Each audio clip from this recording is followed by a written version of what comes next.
Welcome to Focus on Suppliers. I'm Leela Davidson. And I'm Jared Davis, and I'm not going to lie, this is one of my favorite shows we do all year, Leela. It's our Pet Show Spectacular. I don't think I've ever asked you if you actually have any pets. I have a dog named Libby. And do you buy Libby presents around the holidays? Maybe. I do for my puppy as well. Got a great idea for you. I got to speak with Mr. Trevor Jensen from Bullibone, and not only do they have great treats for your dog this holiday season, but we're going to find out how they're bringing innovation to the pet category. And actually, I also want to ask you, in working at Saatchi, what are some of the trends that you're seeing in pets and pet owners? Well, you know, what's really interesting is that anything that drives millennials is driving the overall market, right? Sure. And so what we see with millennials is that they are treating their pets more and more like humans. So any kind of trends that you see in humans categories, you will see those start to transfer to pet. For example, higher quality ingredients in pet food. It's a great one. Interesting. Hey, Focus on Suppliers starts now.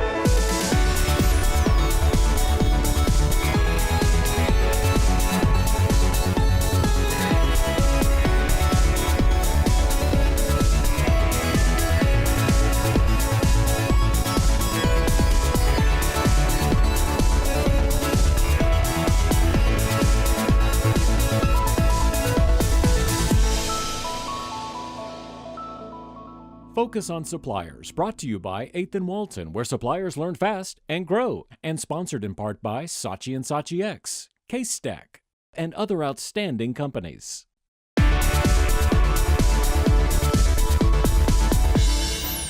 We're talking about the pet category today, but it's very exciting because we get to blend a little innovation in as well. Joining me now is Trevor Jensen, who is CEO of Bullibone. Trevor, it's great to have you here, sir. It's great to be here. Thanks for having me. I think Bullibone is very unique for dog toys because this is a company that was actually born out of bringing innovation to the market. How did this innovation come about? Absolutely. So if you notice dogs, when they try to chew on toys or chew on bones, they're always trying to grip it, and since they don't have opposable thumbs, we thought we'd help them out, and we put little paw pads on so they could just prop the bone straight up and chew away, and really helps them get good leverage and go to town on those bones. We were talking a little bit before, in the early prototypes, the focus groups must have been a blast, just bringing this to market. What are some of those things that you saw with the early prototypes? Absolutely. If you're going to have a focus group, you might as well have a bunch of dogs running around. So one thing we learned is that flavoring is a big component that we needed to innovate on. Most of the bones out there have a sprayed-on coating that once the dog gets through that, they kind of lose interest in the bone. So we came up with a proprietary process to flavor the bone throughout, and we really dialed in all the different intricacies that you need to have in place because ingredients burn, you know, the material's tough to run, but that proprietary flavoring process is really something that sets us apart. This is a big time of year for the puppies at my house because I enjoy filling their stockings with their dog toys. Is this a peak time for you, or do you have other spike times throughout the year for the product? We're heading into the peak time. The holidays are definitely big. These make a perfect stocking stuffer and great gifts for friends, giving it to other friends with dogs.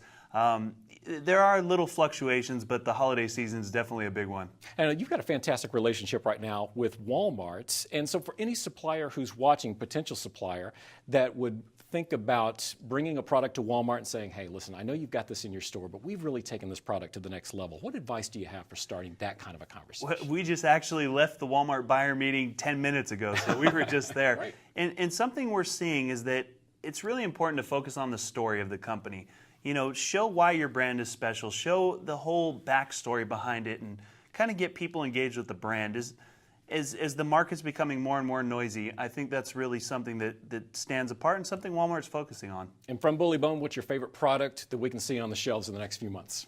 Our new XL bone has been expanding into all the stores, and that's really, for power chewers, they have a tough time getting through that bad boy. The power chewer. I think my dog is a power chewer, so she's going to be very, very excited. My wife's going to not be so excited, but I'm going to get it for my puppy. There you go. Trevor, it was a pleasure meeting you. Thank you so much for being on the show today. Thanks for having me.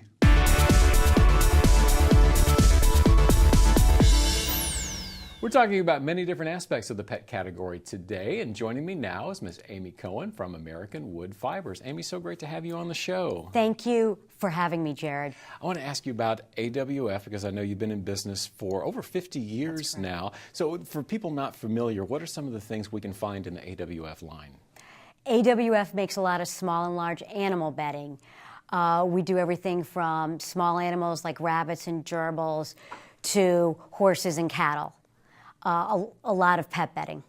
And I know a lot of times we have companies on the show, they talk about their sustainability goals, and they want to be sustainable. But the unique thing about AWF is you were really founded on a mission of sustainability. That is correct.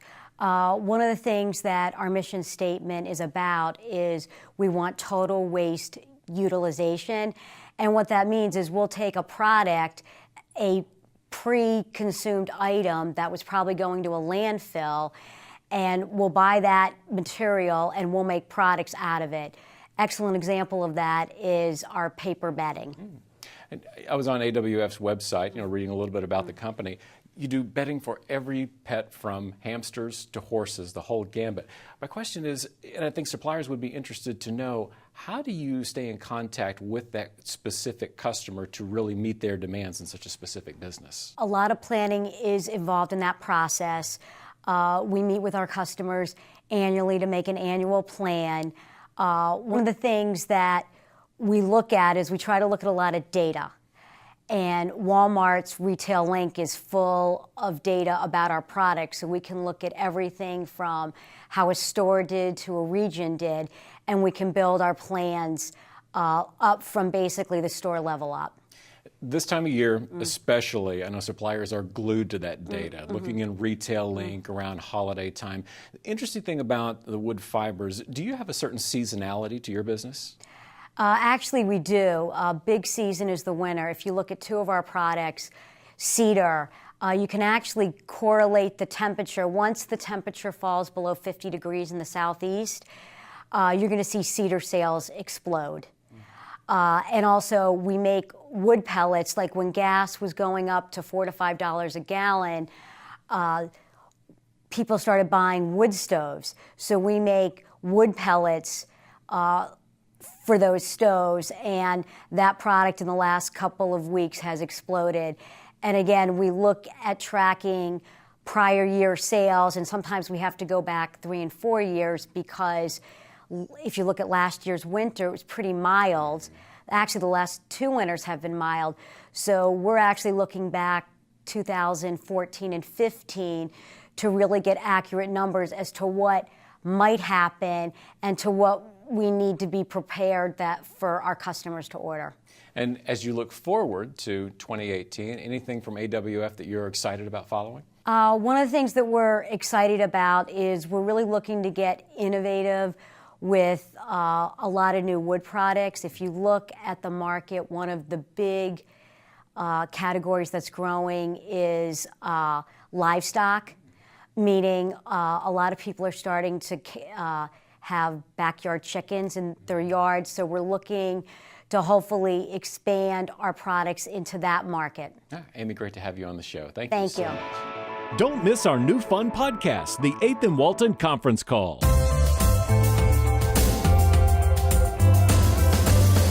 Aww. Sorry, I was just looking at a dog's Instagram, something millions of people do every day. For well over a decade, we've been humanizing pets, leading to major growth in the pet industry. And over that time, pet products have evolved, following popular human trends like organic and paleo foods, and even some more obscure trends, pet acupuncture, mushroom complexes, and pet Reiki, to name a few. This is all super cool, but I bet you're wondering, why should you care? Well, all categories have other industries that act as their lead indicators. For the pet industry, it's humans. For mass retailers, it's often independent or online shops that set the standard. To continue to grow within your industry, start by looking at what you're doing and seeing where it came from. Or come talk to us, and we'll figure out how to navigate your future together. What if you created a town today? What would that town stand for? What matters and what would stand out? And where would you find this new town? Bentonville, Arkansas. Visit Bentonville, a new Paul Estel, attorneys at law, with 7 offices nationwide, including Northwest Arkansas. We are a full-service business law firm assisting clients with their corporate, employment, and real estate legal needs. For more information, visit hallestel.com. K-Stack, the leader in collaborative retail consolidation programs. We offer the supply chain expertise needed to navigate the challenges of selling products with the world's largest retailers. And we provide customers with a customizable, scalable, environmentally sustainable supply chain with the same advanced technology typically used by larger rivals. By leveling the playing field, K-Stack lowers distribution costs and increases overall margins. K-Stack, retail logistics is what we do. Need help now with OTIF? The clock is ticking and every minute you delay is costly. So contact 8th and Walton OTIF Help at 8th and Walton/OTIF now and learn what you need to know about On Time in Full. You'll learn how to navigate the OTIF scorecard, including its nooks and crannies. You'll find root cause insights and you'll learn how to build a solid action plan. Don't wait another minute. Contact 8th and Walton today for help with On Time in Full.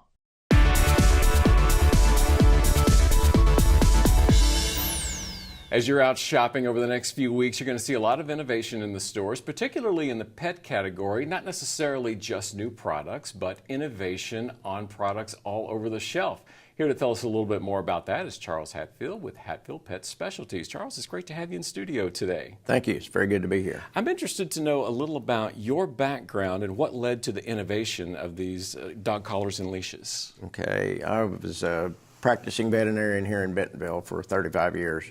And during that time, we'd have animals come to the clinic, and when the door opened and they saw where they were, they'd set their brakes and they'd pull the collar off and be gone. So these items will not come off over their head. Whenever you put pressure on them with a leash, they'll tighten and won't come off. And I know you've got some samples here today. For suppliers and people watching who are not familiar with that, just give us a little idea of how this works and how it makes it more comfortable for our pets. The collar itself, you can, if I get it right. Right, okay. You just slide it over their head comfortably enough that it will stay on. And then when you put pressure on it with a leash, it tightens. Mm-hmm. And it's not enough to choke them as such, but it will tighten up to where it won't come off. Okay, okay. And kind of a similar technology with the leash as well. The leash itself, the leash collar is a combination collar, and same thing. It locks down.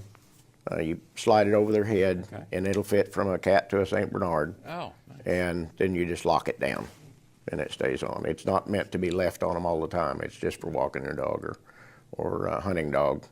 Okay. And Charles, you've had these out in the stores for a while. I know you also sell online. This time of year in particular, how do you see a difference in the online shopper versus the brick and mortar shopper for your sales? I think a lot of it is convenience for especially the .com shopper. They know what they want and they can do it from home. The others are mostly a point of purchase thing. If they see it, they're going to buy it when they're in the store. And I know as an innovator in the category, you're always thinking 2 and 3 steps ahead. In 2018, what can we expect from the Hatfield line? We've expanded the line as far as one larger size. That it's a little wider, but it also goes up to a 28-inch neck for especially large dogs. But we also have a new leash that is a standard 5-foot leash with the handle on the end that everyone's familiar with. But it also has a built-in, we call it a traffic handle. Okay. So when you get into a situation where you need more control over the dog, or you can reach down with the other hand and get a hold here in traffic, or if they're meeting another dog, or you want to really get more control over them, well, you've got 2 handles on them. You can restrain them and it won't hurt the dog. Okay. Right. Okay. So, Charles, when you're looking ahead to 2018, and we have a lot of suppliers who are thinking about meeting Walmart for the first time, you've been there, you're in 2,100 stores. What advice do you give that would-be supplier before they even begin to set that first meeting with a Walmart buyer? You have to have all the requirements in a row that they want. You have to have your manufacturing down. You have to have a quality product that's probably different. They're probably not going to take it if they have the same thing in the store. And you have to have some luck. That always helps. Charles, thank you so much for being here. Hope you have a great holiday season. Thank you very much for having me.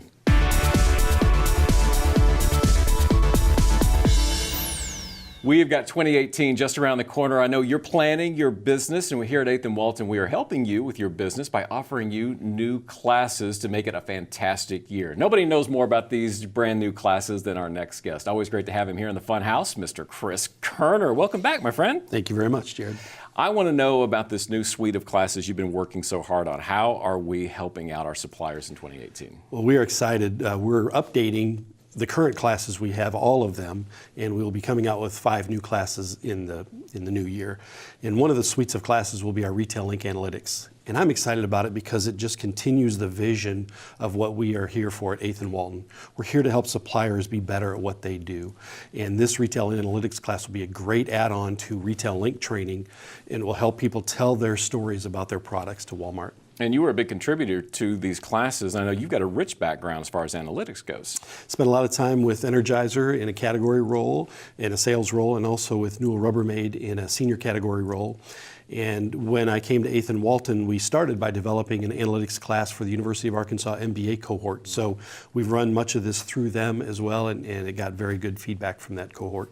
We were talking a little bit off camera because when I think of an analytics class, I think of the reports and the numbers, but a big part of what you're bringing to it is the storytelling. Why is that storytelling so important to an analyst? Storytelling is so important because there is so much information in Retail Link and available through syndicated data for Walmart that 10, 15 years ago, you might walk into a meeting and have a spreadsheet and show the spreadsheet and everybody could look at the numbers and look at that same thing. But now it's about what is the story behind that. It's turning those numbers into words. It's not just walking in and saying, I've got an item in 2,000 stores. If you'll increase it to 4,000 stores, we'll double the business. It doesn't work that way anymore, if it ever really was that effective.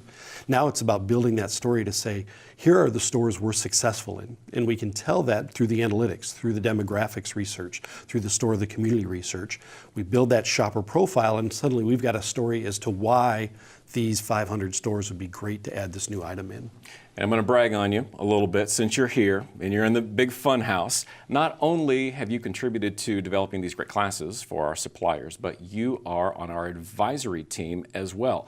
When people think of 8th and Walton and they need advisory, what can they expect when they hook up with Chris Koerner for the first time? So my specialty is going to be on the analytics side. We've got experts in every imaginable discipline that you can imagine working with Walmart. My side is going to be on that storytelling, is finding those stories to help grow your business. What can we do to add store count? What can we do to add new items? What can we do to attach more? What can we do to drive trial? It's finding those stories to find the growth ideas out of that. So I'm a supplier, and my ears have just perked up. I'm excited about these classes, or I'm excited about meeting Chris Koerner for a coffee and getting some advisory. What do I need to do to get in contact? So you can call us, or you can go on our website at www.8thandwalton. It's number 8. THAND, Walton.com. You'll find our phone number on there. It's got our list of classes. It's also got ways to reach out to us, let us know what your needs are, and we'd love to spend 15 or 30 minutes with you on the phone talking about what those needs are. All right, it's going to be a great suite of classes. We look forward to 2018. As these become more and more rich and as we get more people that are signing up for the classes, please come back and give us an update. We'd love to hear about how it's panning out for 2018, Chris. I'd love to. Thank you. Always great to have you on the show. Happy New Year. Thanks. You too. Suppliers, get the latest retail news 24/7 at Walmart News Now. K-Stack, the leader in collaborative retail consolidation programs. We offer the supply chain expertise needed to navigate the challenges of selling products with the world's largest retailers. And we provide customers with a customizable, scalable, environmentally sustainable supply chain with the same advanced technology typically used by larger rivals. By leveling the playing field, K-Stack lowers distribution costs and increases overall margins. K-Stack, retail logistics is what we do. Are you a single parent with dreams of earning a degree or professional certification? Single Parent Scholarship Fund of Northwest Arkansas empowers families in Carroll, Madison, and Washington counties to become financially independent. A better, brighter future can be yours. Apply today at singleparentscholarshipfundnwa.org. Paul Estel, attorneys at law. With 7 offices nationwide, including Northwest Arkansas, we are a full-service business law firm assisting clients with their corporate, employment, and real estate legal needs.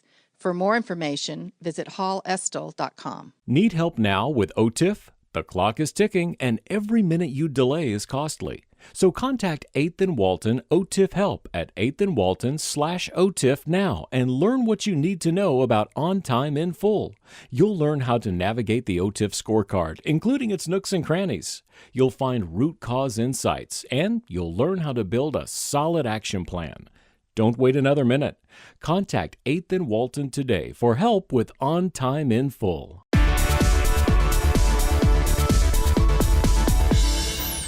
We're here with Rich Lawrence. He's a vice president of sales at Helen of Troy, and he's also on faculty at the Walton College of Business.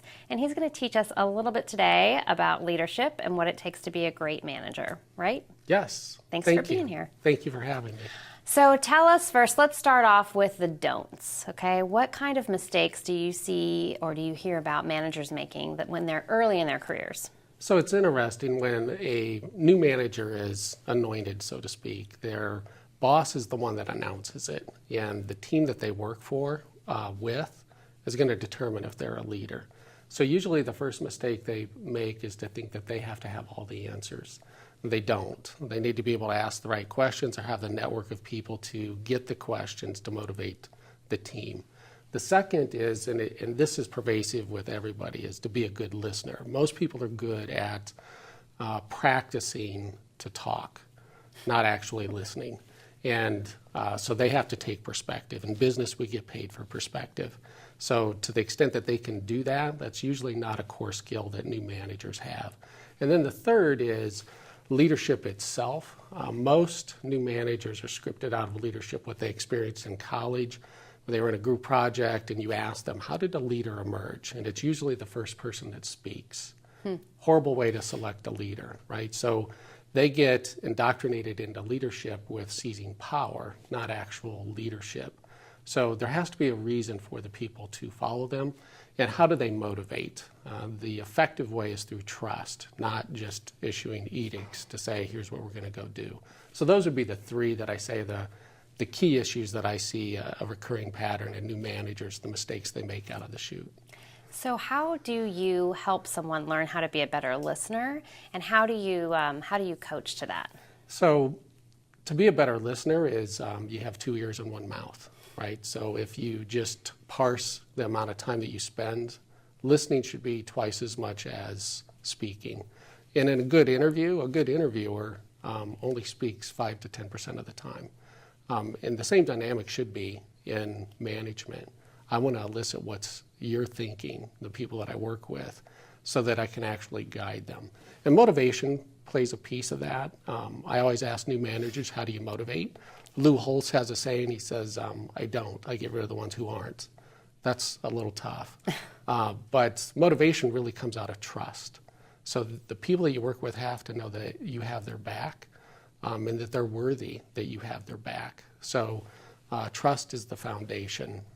So if I have a trusting relationship, one that you know you're going to be heard when we talk, we'll build from there. So you also mentioned about helping them find their leadership style, and that's very important to building the trust and then making them feel that confidence so that they can just listen.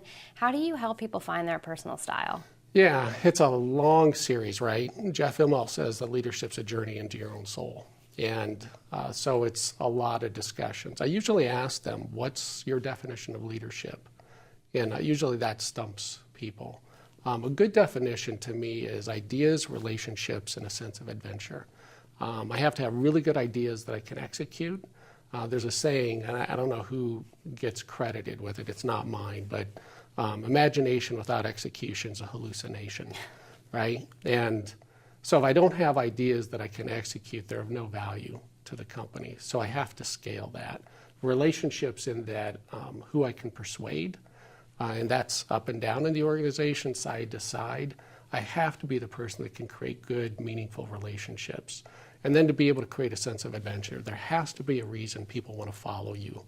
And you put those three together, to me, that's leadership. Ideas, relationships, and adventure. I think that's a great note to end on. Thank you so much, Rich. Yeah, thank you. Appreciate it.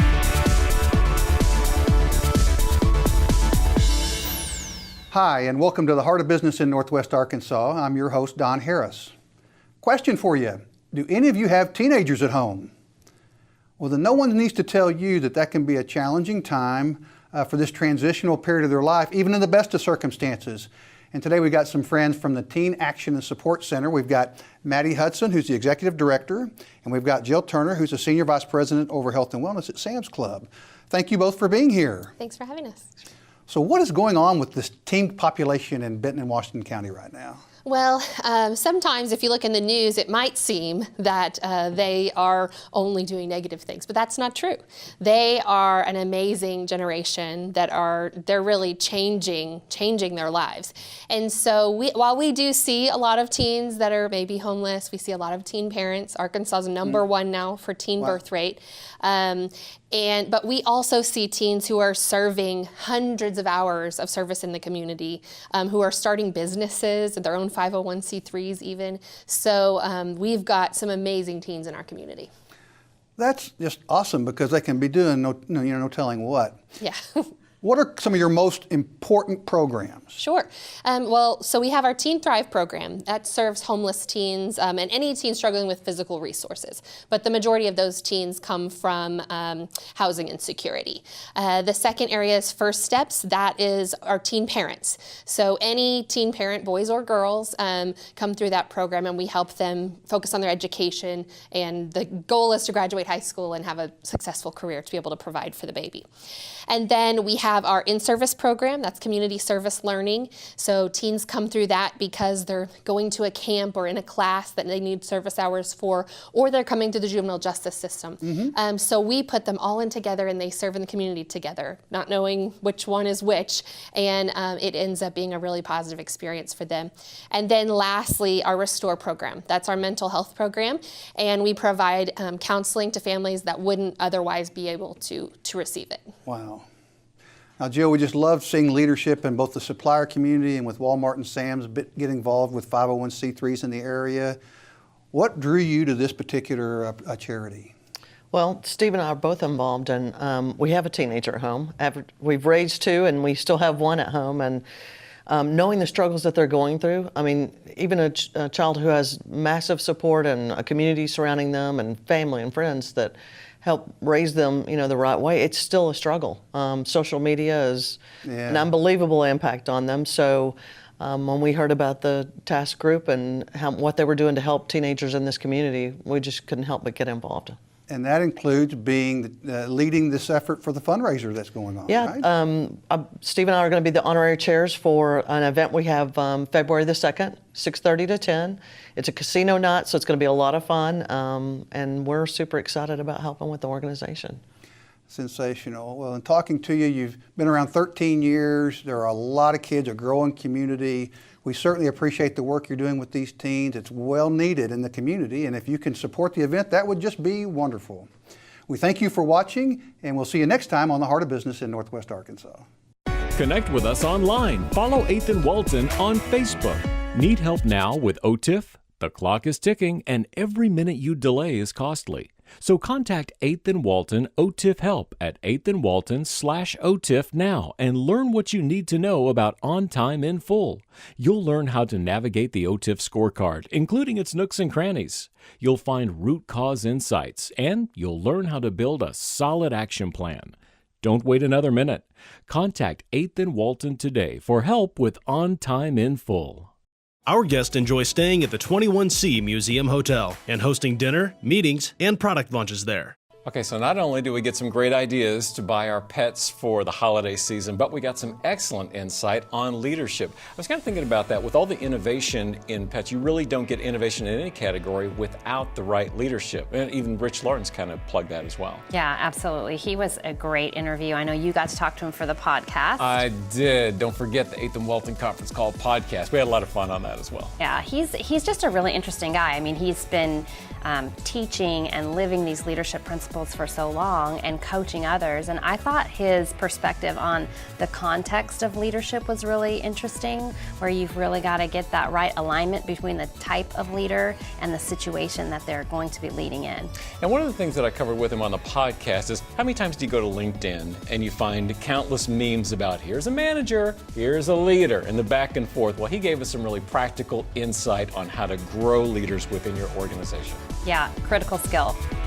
See you next week.